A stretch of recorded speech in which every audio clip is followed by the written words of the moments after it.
What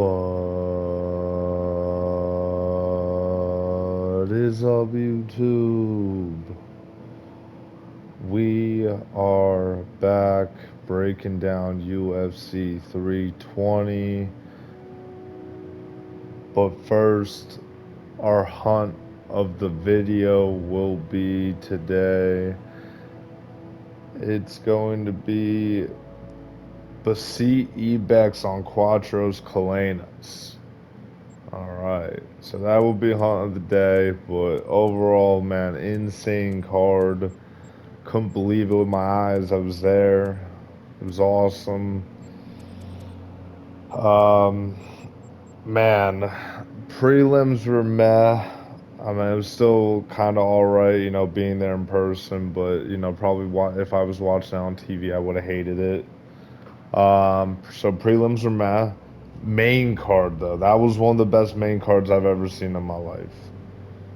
And yes, it's probably because I was there, it's whatever, but that main card delivered. Insane. But, we'll break it down. We're going to start off with the first fight, and that's Veronica Hardy defeating Brogan Walker by decision. Call that to a T. No other way around that. Brogan Walker should not be in the UFC. I don't even know why she was fighting, but that's kind of how that goes. So, Veronica Hardy just made it look easy. Don't really remember the fight too much. I missed like the whole first round because that was when I was entering the stadium. Second and third, that was just Brogan Walker had nothing for her. Think Hardy stung her either in the second round or third round. I can't remember exactly, but yeah, it was just not a good look for Walker. Did not also show me that Hardy's that good, but she will beat the bottom feeders of the division, no doubt about that. So yeah, great win for Hardy. Not really great win, good win for Hardy. Deserved win, needed win. But on to the next fight, we got Ramiz Brahimaj defeating Austin Vanderford by second round submission. I had Brahimaj second round KO. Very close there. Um, when I made these predictions, like I said, I never look at the odds. Like sometimes I'll accidentally see them through like Instagram or something like that. But so I did not know Ramiz was that heavy as an underdog. Thought it was closer to a pick him if I would have had to guess, but it was not. But either way, Ramiz Brahimaj is one of the best. Not really. It's just man, Vanderford looked trash. That's kind of how I expect him to look. I think a lot of people were higher on him than they should have been, but yeah, either way, great win for Brahimaj there. Um, Dang, I can't remember like any of these fights, man. I was kind of hammered. I'm not gonna lie, a little bit. But yeah, great win for Brahimaj. On to the next fight, we got Farid Barsharat versus. Oh, I gotta go to bed real quick. Farid Basharat defeating Chris Gutierrez by decision. I had Gutierrez by decision. Gutierrez was just way too hesitant. He was also another heavy underdog. I'm just not that big on the Basharat guys anymore. To be honest, it's just not my thing. But either way, you know, tough scene for Gutierrez. I mean, it just kind of looks like this guy's never getting back in top 15 again. Like, you had your shot, bro, and he failed it. So, uh, but Basharat, undefeated still, 14-0 now. Maybe we can get this guy like one more win till he's in top 15, or maybe they do give him top 15. I mean, I'd still think Gutierrez is right outside top 15. Um, just putting on more volume. Gutierrez kept feinting the knee, but not really landing it. They both kind of were. I mean, it's just tall guys, but yeah, it's just Gutierrez, man. That's always been his issue. He's just too hesitant. So either way, on to the next fight. We have Yana Santos versus oh Yana Santos versus Macy Chasson. I had Chasson by decision. I thought she beat the part-time mom. No, Yana Santos. That was the best I've ever seen Yana Santos. Granted, I've only seen Yana Santos fight 3 or 4 times. That was the best she ever looked. The clinch work was insane. Just constant knees, constant uppercuts. It was all day. They both were kind of putting in work, but definitely more from the Yana Santos side. That was probably my favorite fight on the prelims, or one of them at least. Definitely one of them. I don't know about favorite. We'll go through the rest of the prelims, but yeah, that fight definitely was above my expectation. I thought that was going to be the worst fight on the card. That ended up being one of the best prelims. So, great win for Yana Santos. She still shows she has it. Chase on, I think she should be cut from the sport. I don't know. I don't think she's good. And that just kind of proved it again. Remember, Chase on is a featherweight fighting at bantamweight. Just got dog walked by a 39-year-old part-time mom. You know, I don't know. I don't know about that one. I think I'm gonna have to see something else from there. But yeah, either way, great win. Wait, where should we go? Northwest. Either way, yeah, fantastic win for um, down Santos defeating Chase Macy Chason. On to the next fight, we have Punahele Soriano defeating Nikolai Varetnikov by decision. I had Soriano by first round KO. Kind of came close, but not really. The ground and pound of Soriano was kind of mad, but also Varetnikov has like a Cheeto face structure, man. He just does not get cut. Like, man, a lot of elbows were landed. You know, and Varetnikov, I mean, even though he's trash, he still did not lose, or I meant not lose. He still did not get finished. Um, am I high on Punahele Soriano after this? No, I honestly think this kind of lost him some value. It's like, how could you not have finished that? Almost like I know Varetnikov was playing safe and everything, but I don't know. I was not impressed at all by that. So, oh man, yeah. So I don't know. I think overall, um, yeah, Soriano does not gain any stock with this one. That fight was probably one of the more boring ones from what I remember. Even though Soriano was trying to stay a little active with the groundwork and everything, it's still just oh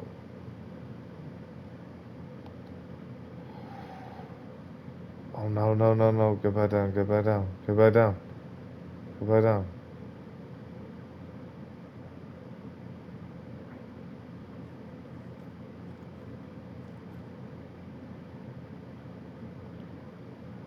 Oh my gosh, that might be a diamond ringneck pheasant.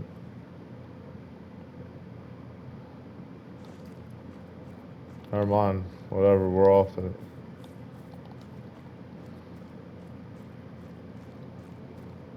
Yeah, so still a good win for Punahele Soriano. I think still undefeated at welterweight, but I think he only has like 2 or 3 fights there, so we'll see what happens with him.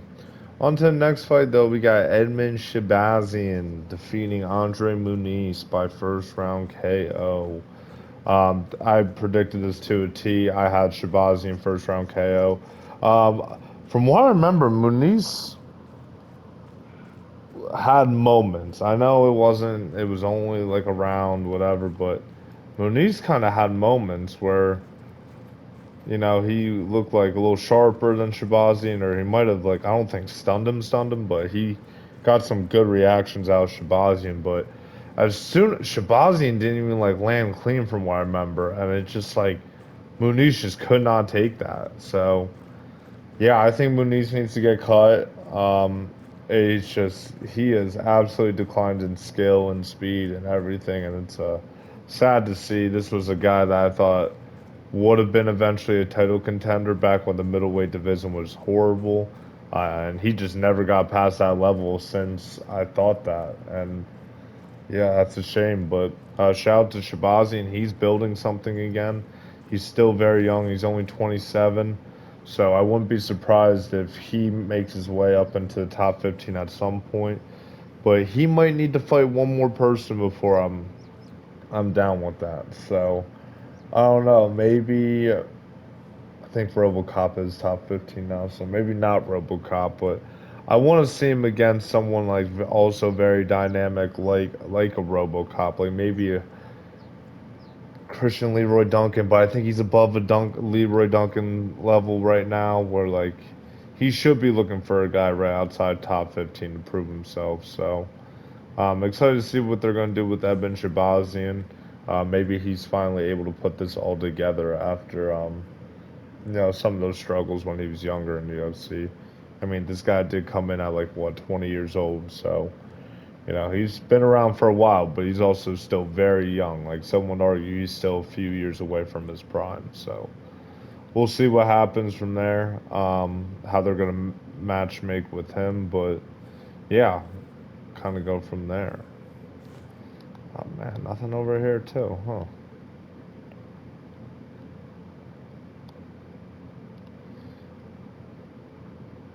All right, let's try up here. Um, yeah, um on to the next fight. We got Jakub Wiklax defeating Patchy Mix. I had Mix by decision. He lost the decision. I didn't see the first round. I think I was in line trying to get a beer. I was like watching on TV, but not really. I saw a lot of people were saying robbery. From what I saw, I did give it to Wicklax, and believe me, if I really wanted to give it to Patchy, I would have because I betted him. But I just did not think he did enough. That fight kind of sucked too, dude. And I'm gonna say this right now, and I hope I'm proven wrong, but I'm not trusting not only Patchy Mix but any of these Bellator guys anymore. I mean, this guy is horrible. I can't believe I'm saying that. I was so high on this guy. I thought this guy was going to be genuine issues. This dude is like, I don't think he'll ever be top 15 as of right now. As of right now, watching this right now, I don't think so. It's crazy. I can't believe it. But yeah, I think Wiglax didn't even look like that crazy. Great debut though. At the same time, like that, Apache Mix on paper is no joke. But yeah, dude, yeah, Apache Mix did not look good there, man. Boring fight. I don't think it was a robbery like that. Like how, like I saw like DC and a bunch of other people like, this is crazy and so rigged. I'm like, dude, like that wasn't bad. What's bad is like what people are saying about this Usman or Magomedov fight. Like that's bad. Like, I don't know. I think people are overreacting a little bit with the Patchy Mix thing, as if he was like really out there schooling him. Maybe it was a close fight. I guess it's just I don't know. I don't. Both these guys, man. I'm not too high on, but I guess I'm higher on Wicklax at this point. I don't know. Yeah, that's a weird fight. On to the next fight. We got Daniel Santos defeating Ju Sang Yo. Um, Insane. I had Yo by decision.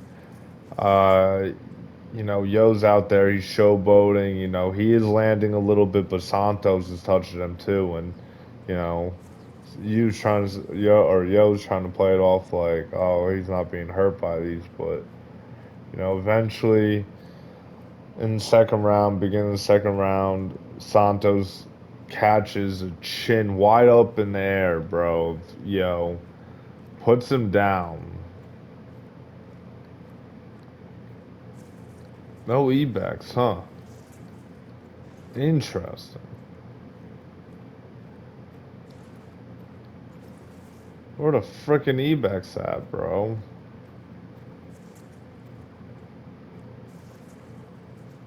This is weird. Um, yeah, so yeah, Daniel Santos catches him with like a hook right on the chin, goes down, doesn't get back up, he just followed up with a bunch of ground and pound, and that was that. Um, and it was kind of sick. He came in with the whole, oh shit, oh there's our Basit. They're right below us.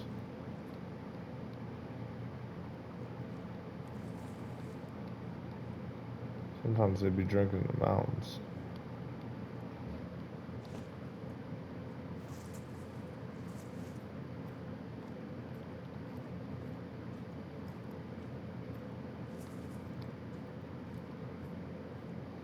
Interesting. Only one female? That ain't right. But yeah, I mean, Yo had like such a cool walkout. He was doing the zombie by Cranberries, which I kind of like. I think like I low key kind of wish that's only a Korean zombie thing, but at the same time, I like that he's kind of building off of the Korean zombies legacy and like all this, and they train together. Like I'm pretty sure Korean zombies is head coach or something, so that was kind of cool. Shoot, but overall, I think, dang, but see, Ebex like that. That's crazy.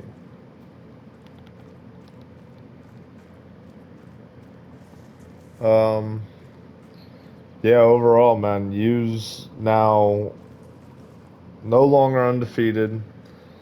Santos, oh, Santos did miss weight, I'm pretty sure too with this, which is a bad look. So I don't know, man. Um, that's crazy. I really thought you had that though, especially he was a slight underdog. It's just fame got to his head a little bit, I guess. So hopefully he recovers from this. Could see this be one of those things, be like where we look back and we're like, oh, do you remember when Drew saying yo lost to Daniel Santos, and then he's been on the streak recently or whatever. I don't know, but we'll see what happens. Yeah. Either way, on to the next fight. We got Ateba Gaudier defeating Tristan Vines by first round KO. I had Gaudier first round KO, man, and he did it by that. Tristan Vines had no business being in there, man. Just one of those things. Um, I don't know. I don't know. It was. I think it was the elbows to the temple that I think messed up Vines. It just kind of had a delayed reaction, and then Gaudier just pancaked him, and then it's all over from there. So, took minimal damage in a way. Female be set.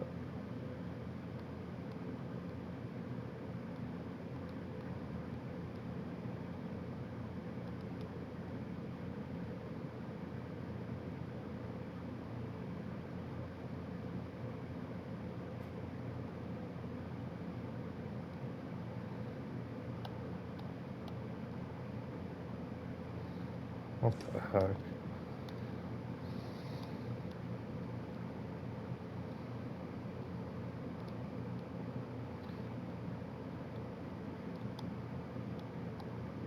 I guess we're going Greedos. Like,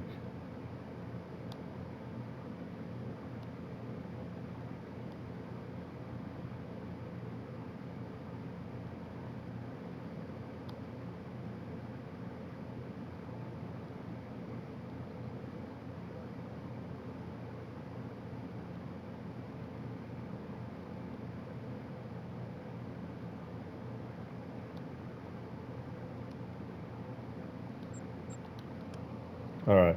Yeah. So yeah, the Gaudier one. I mean that was bound to happen. I see a lot of people are saying that Gaudier needs to be pushed higher and all this. He is only 23. And middleweight doesn't absolutely need him now, but like I guess I get it now. He has three basically layup wins, so I would want to see him get tested. But at the same time, I don't think they should be rushing him to get him in the rankings anytime soon. At the same time, like I'm fine with them building this guy up, man. So by the time he gets to like, let's say Hamzat's still champion by that time or whatever, like it's gonna be a much more compelling matchup because he's earned his way up there. So, oh, but yeah, I don't know. I think where do we gotta go? We gotta go down here.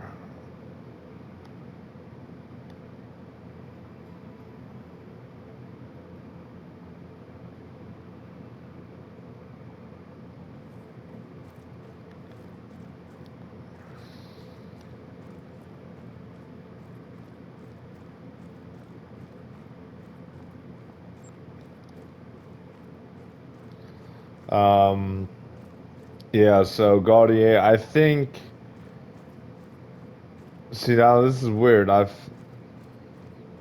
seen MMA Guru matches up Edmund Shabazian with Gaudier. I don't think you do that. I think you keep both those guys on their own separate paths for the time being. I think you do. I'm fine with the Gaudier GM3 matchup. I'm fine with it. I think that's a decent test. I know GM3 has not looked the same as of recently, but I'm fine with that. Um, Cause who else? I don't think you do. I meant they might do Gaudier's Cody Brundage. I don't know. We'll see. We'll see what the UFC does with him. I don't want them to forever baby him, but I'm fine with them being very slow with this build up since he's only 23. If he was like 26, 27, I'd be like, all right, guys, we gotta start pushing him. But he's so young. I mean, you don't necessarily need him at middleweight right now. You got some other guys that you can work through in the next few years. So I'm fine with them kind of preserving him a little bit more compared to some of these other guys. But we'll see what happens. On to the next fight, though. We got Joe Pyfer defeating Abus Magomedov via second round sub. Um, I had Pyfer second round KO, very close again. Um, yeah, this guy. I almost predicted this perfectly too. I thought it was gonna be a KO, to like a bunch of strikes, like where Abus just goes fetal position, kind of similar to the Strickland fight. Like I thought it was gonna end out like that, but um, Abus is putting on in the first round, uh, and then yeah, dude, it's just he just gasses out yet again, and then Piper, eventually gets the sub to a gas that boosts Magomedov, and it was electric over there, man. Piper, he has some of the tools to be a big star here, but I mean, got to see more from him. I think that was another good test. Um, I'm fine with them giving him top 15. I think he deserves another shot at it after the Hermanson thing. Um, I'd be fine if they want to do one more, but if he does win one more, you have to give him top 15. Like, he has credible wins now since that loss. So we'll see what they do with him next regarding that. But yeah, great win for Joe Pyfer. And Abus Magomedov cut him. Honestly, I mean, I guess you can keep him around, but he's never gonna be a champ. There's just like an argument he might not ever be a top 15 guy again. It's just if you can't have cardio for more than a round, even at middleweight, you're done. It's ridiculous. It's just so crazy that he just continues to prove me wrong because of this. But we'll see what happens with him. So, great win for Joe Piper yet again. On to the next fight. We have Yusuf Zalal defeating Josh Emmett by first round sub. Um, Really weird fight, honestly. I thought so. From what I remember, Josh Emmett's a little more in the pocket, whatever. Yusuf Zalal gets a nasty double leg on him, just like perfect.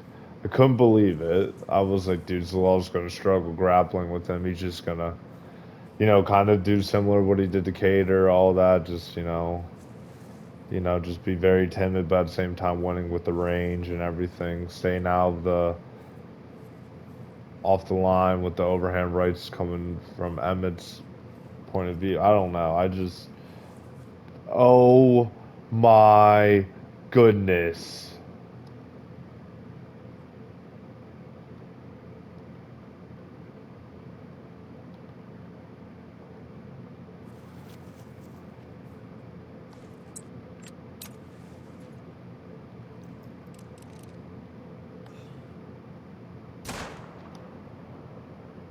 That on site.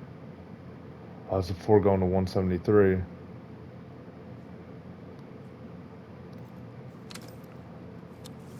Wow.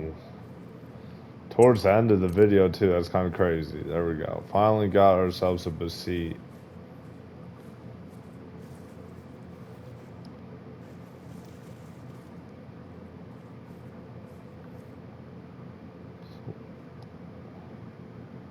Oh my gosh. Oh my gosh. Oh my gosh. Oh my gosh. That one is diamond potential.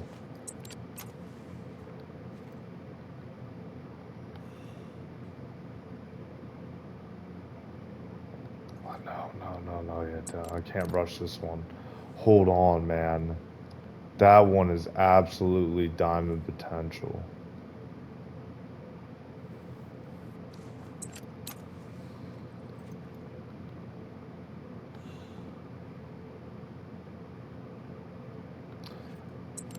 Oh, fuck.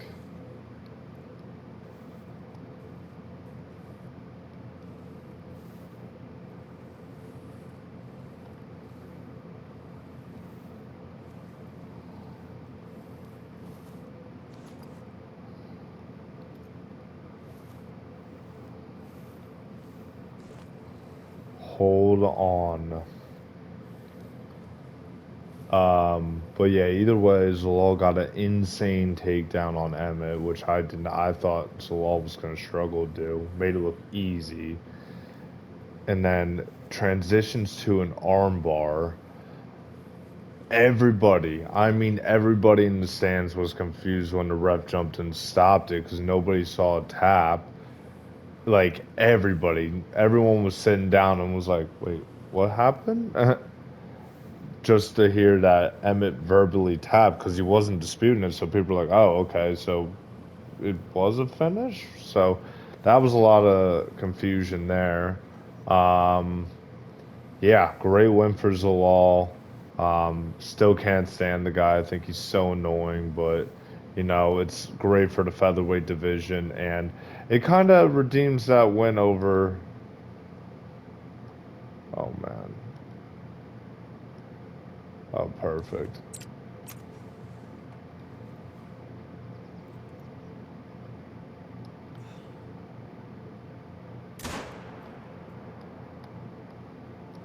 Wow, that's awesome. Okay, we gotta get out of here for sure. Um, yeah, I mean, great win for Zalal. I wonder what they're gonna do with him next. I'd be fine with the him versus Evloev. I think you could argue he. I wouldn't. I just wouldn't be opposed for a number one contender fight. I would like an Arnold Allen fight, a Brian Ortega fight too. I think those are decent. But I don't know. I don't know. There's a lot you can do, but I also feel like there's not a lot you can do with Zalal. So we'll see. Okay, moment of truth. Wow. Oh, oh my goodness. Oh my goodness. A brown hybrid. Wow. Wow. Insane. Wow. Oh my goodness. Wow. That is sick. Look at that. The CE Bex. Diamond. Incredible.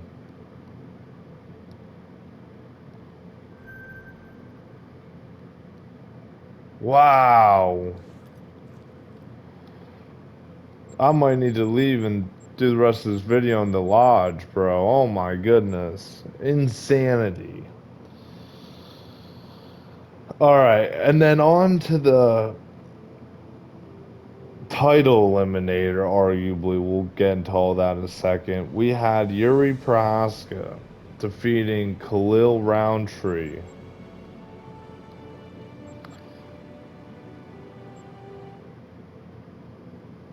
by third round KO.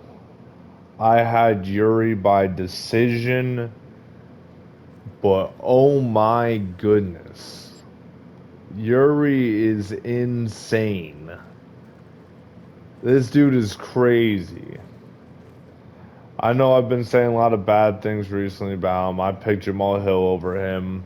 You know, this dude, maybe Prey is the only guy that can beat him. Honestly, I think Uncle Live struggles against this guy too. I don't know who would win that fight necessarily, but I think after what I just seen that Yuri would give Uncle Live a lot of issues. So we'll see. We'll see what would happen if that does get made next.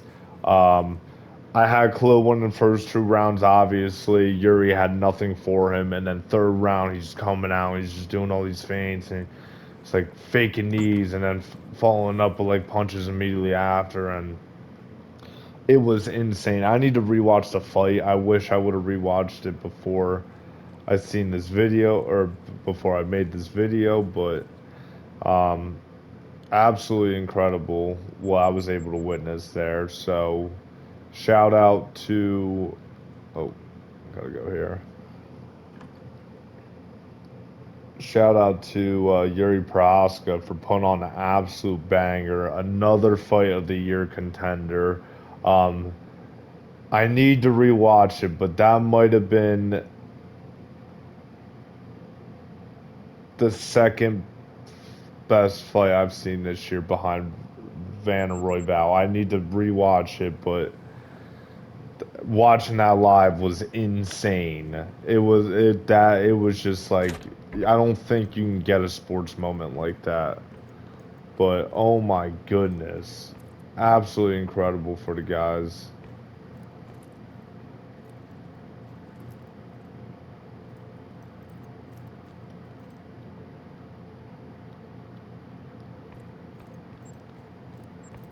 Oh man, look at that. We got some stuff in here.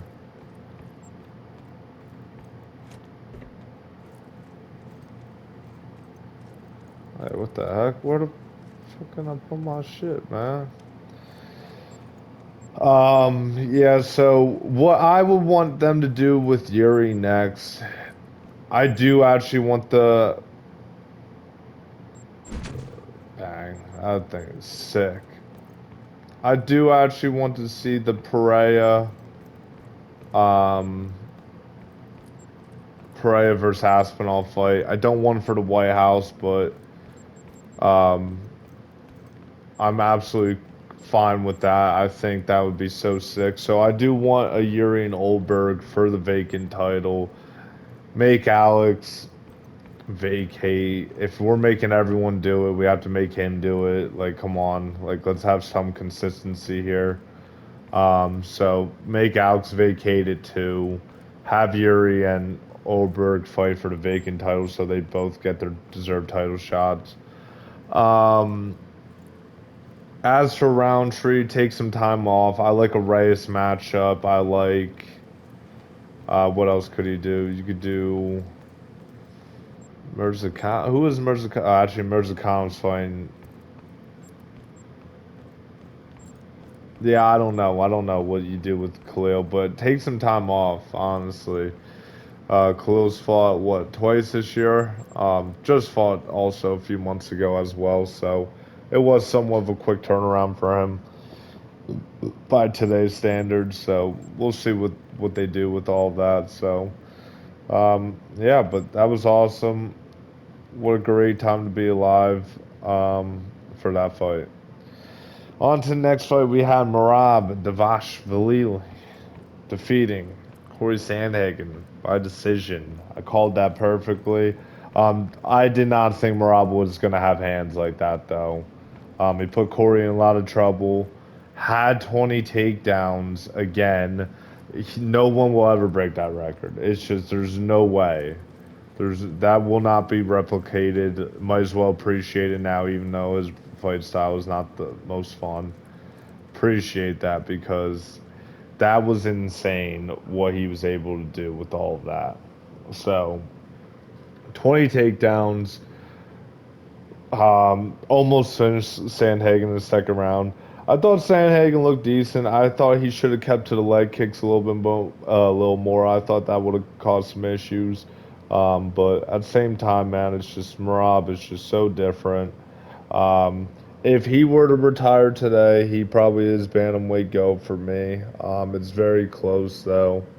Still, I think if he beats Jan, let's say in December, January, whatever, I think I would give I think it's like undisputed. Like you can't argue it. He would have tied most title wins in bantamweight history. He would have um most defenses in bantamweight history.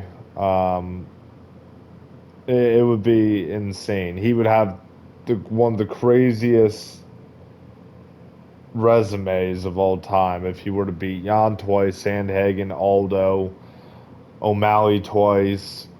Who else? Marlon Moraes. Like, did so many champions that he's taken out. But yeah, great for Marab. What round did I give Corey? I gave Corey either one of the later rounds. I saw some people gave him the first round. I don't remember giving the first round to Corey, but I would have to rewatch this fight as well because very intrigued to see how it looks from a different point of view. So, yeah. On to the last fight, though. We got Alex Pereira defeating Magomed Ankalaev by first round KO. Um, I had Ankalaev fourth round sub. This was insane. Alex Pereira wasted no time and just went right at him, and it was technically, in terms of time, the easiest title fight he's ever been in. Um, Ankalaev just, I'm not trying to make excuses for Ankalaev. Like, I really hope that Ankalaev never becomes a title holder again. However, Ankalaev did not look the same at all. He looked absolutely scared.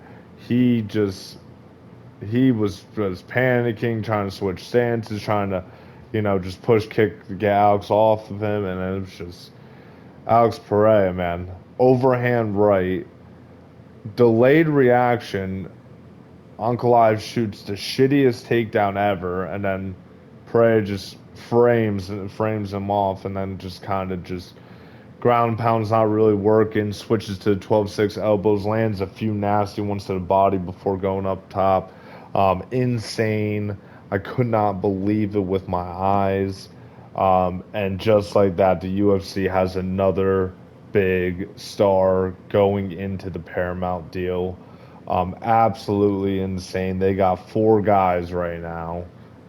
Um, well, yeah, four guys. They got Ilya Taporia, Islam Makhachev, but if Islam loses, you potentially can have JDM, right? Like JDM might be that guy.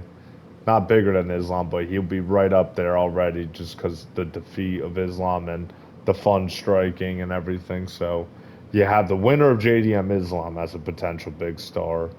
Then you have Hamzat Shemaev, who, even though his fight was boring, he's a big star. And then you have Alex Pereira. Aspinall and Marab will eventually get there. They just need couple more wins. They're stars in my eyes, but not to the casual fans. They're not. If Aspinall goes out there, smokes the real gone, they set up that Pereira and Aspinall fight with Jones tweeting and all this. Man, the UFC is in a really good state again. That Pereira win set the tone going into the new TV deal. It set the tone for the sport that these grapplers are not here to stay, and we got some fun strikers right now. We still got some Pantojas and Marabs, which I don't mind. I don't want everyone to be a striker or whatever. Like that's not always the most. I mean, it's just it's. I like that there's fighters that are title holders that are like a bunch of different styles. Like I like that we have Pantojas and Marabs, but I also love that we have JDMs and Ilias. Like that's awesome. So very excited for what is to come after this. I cannot believe it. As it was happening, I was just sitting in my seat while everyone was standing up because I was in shock. I was like, "There's no way this is happening like this." So I'm so glad I was proven wrong. It's so much better for the sport that Perez is champion. Opens up some avenues that they can go down for big money fights too. Um, we just need Aspinall to beat Cyril Gane, which I get more nervous for every day just because the sport's been too good to us. So we'll see what happens. I hope Aspinall runs through him, makes a statement, calls out not John Jones. I'm so used to saying that. Calls out Pereira, and then we get a big super fight. Ideally, I'd be fine with Aspinall calls out Pereira after he beats Gon. Aspinall Pereira made for early next year in like March or something, and then winner of that faces John Jones on the White House card, but that's also low key too quick of a turnaround for all of them. John Jones is gonna want like 6 months to prepare. If John Jones was given the opportunity to fight, he'd be like, "All right, I need to know by Christmas who I'm fighting or something." Like he would need a whole training camp, study whoever. I don't know, but yeah, I think Alex Pereira should vacate. You have nothing left at light heavyweight. You could do the Oldberg fight, but at the same time, I'm like, eh. Like, it's like, I'm fine with him trying to get that third belt. That was awesome. Not even the biggest Pereira fan. I thought he was making a lot of excuses in this build up. I think the Chama thing's a little annoying. Just say how it is, but same time, this guy is a star in the UFC.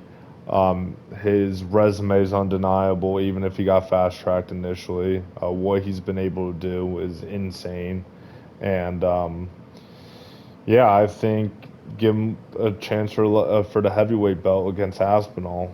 Big money fight right there.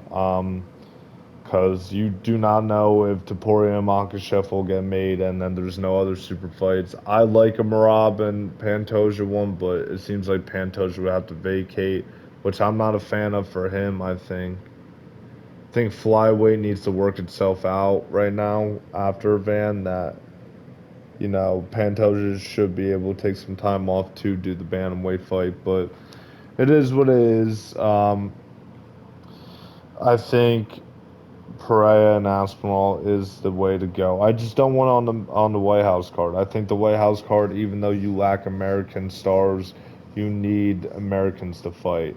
So I say Sean Brady versus the winner of what's it called? Sean Brady versus the winner of Islam and JDM for next year. Yes, that means welterweight's gonna be fairly inactive. I'm fine with it. Shavkat's apparently out for another 10 months. That just got announced a few days ago. Tours MCL again, so he's out of the picture. He's going to have to fight one more time again.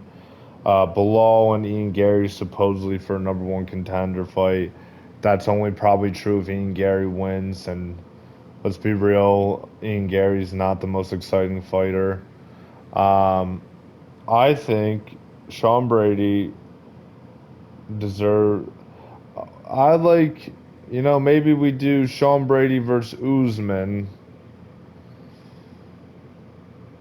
in a couple months, 3 months maybe, and then winner of that faces winner of JDM Islam on the US card.